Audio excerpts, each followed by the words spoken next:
Hey y'all, Tribulation Force Chapter 6. Let's get into it. So, what do you do when the devil offers you a job and it's your dream job?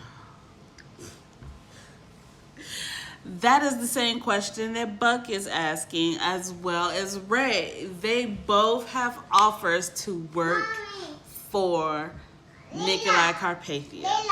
And so they're like declining it because they like, I do not want to be in this man's orbit, like, at all.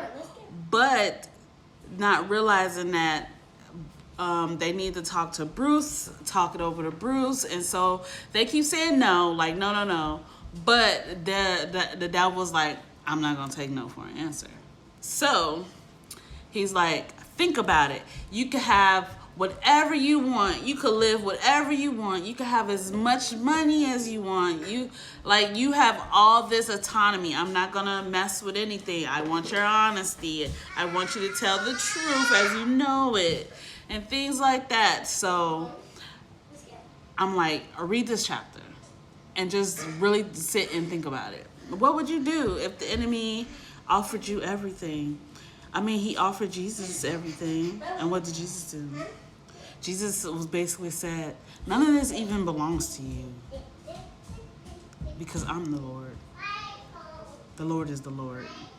So I just want you to know that the devil cannot offer you anything that God couldn't give you 100-fold better.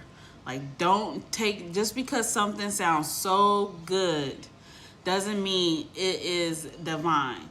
And also to think about and consider is that even though the enemy is trying to put you in a position, just know that God has more power and authority over that. And it could be God putting you in that position because he wants you to infiltrate it, to bring your light, to bring your power, to bring your authority into a situation. No matter if the enemy like thinking they placing you there, but just know that the devil sent Jesus to the cross not knowing that he was sending God to his own detrimental destruction.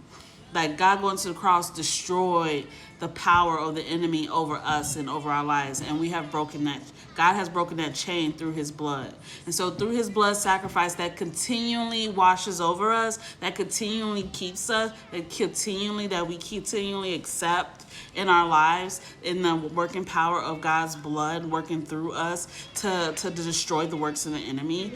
That is a continuous thing that never happens, which is why in Revelation, when you first see Jesus and when John is opening up the when you see the scrolls being handed to the Lamb, is because that blood is continually working for us. And it's like, why does he still look like a slaughtered lamb? It's because that same blood in God's eyes is fresh. It is always fresh. The sacrifice is always there. So I just want you to know that just because the enemy might be trying to place you somewhere for their good, God is placing you for his good and his divine purpose. And you never know what your power and who you are is worth it to be in a situation where God's light and power could be seen and held for all the world.